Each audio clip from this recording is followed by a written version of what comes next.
ഇന്ന് ഉച്ചപൂജയ്ക്ക് ശേഷം ശ്രീലകത്ത് നട തുറന്നപ്പോൾ നമ്മുടെ പൊന്നുണ്ണിക്കണ്ണൻ എത്ര മനോഹരമായ ഒരു കളപ്പാലങ്കാര ചാർത്തിലാണെന്നറിയുമോ? യശോദാമ്മ അമ്പാടി മുറ്റത്ത് ഒരു സ്വർണ്ണ ഊഞ്ഞാല് കെട്ടിക്കൊടുത്തിട്ടുണ്ട് ഉണ്ണിക്ക്.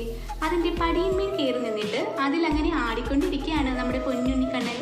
കുഞ്ഞിളം കൈകൾ കൊണ്ട് അതിന്റെ വള്ളിയിൽ മുറുകെ പിടിച്ചിട്ടുണ്ട്.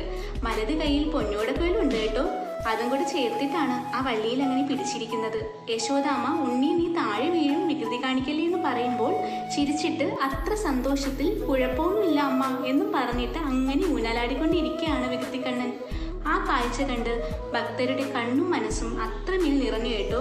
ഉണ്ണിയുടെ കുഞ്ഞു തൃപ്പാദങ്ങളിൽ കാൽത്തള കാണാനുണ്ട്. ഉണ്ണി പട്ടുകൊണ്ട് അണിഞ്ഞിട്ടുണ്ട്. അരയിൽ കുമ്പയോട് പറ്റിച്ചേർന്ന് മണിക്കിണ്ടി അരഞ്ഞാണം അത്ര രസത്തിൽ കിടപ്പുണ്ട്. കഴുത്തിൽ മാങ്ങാമാല, കഴുത്തിനോട് ചേർന്ന് വളയം പോലൊരു മാല, രണ്ടിന്റെ നടുവിലായി ഒരു ഗോപി തിലകം, ചെവിയിൽ ചെവിപ്പൂക്കൾ, നെറ്റിയിൽ സ്വർണ്ണഗോപി കാണുന്നുണ്ട്. തലയിൽ പൊന്നിൻ കിരീടം ചാർത്തിയിട്ടുണ്ട്. അതിന് മുകളിലായി ഒരു തിരുമുടിമാല അണിഞ്ഞിട്ടുണ്ട്. കഴുത്തിൽ നല്ല രസമുള്ള രണ്ട് ഉണ്ടമാലകൾ. അങ്ങനെ ഇന്ന് ആ നെയ്വിളക്കിന്റെ ശോഭയിൽ അമ്പാടിയുടെ തിരുമുറ്റത്ത് സ്വർണ്ണ ഊഞ്ഞാലിന്മേൽ കയറി നിന്ന് അത്ര രസത്തിൽ ഊഞ്ഞാലാടിയിട്ട് ഭക്തരെ നോക്കി ചിരിച്ചിട്ട് നിൽക്കുന്ന നമ്മുടെ പൊന്നുണ്ണിയുടെ കാഴ്ച കാണാൻ എത്ര രസമായിരുന്നെന്നറിയോ?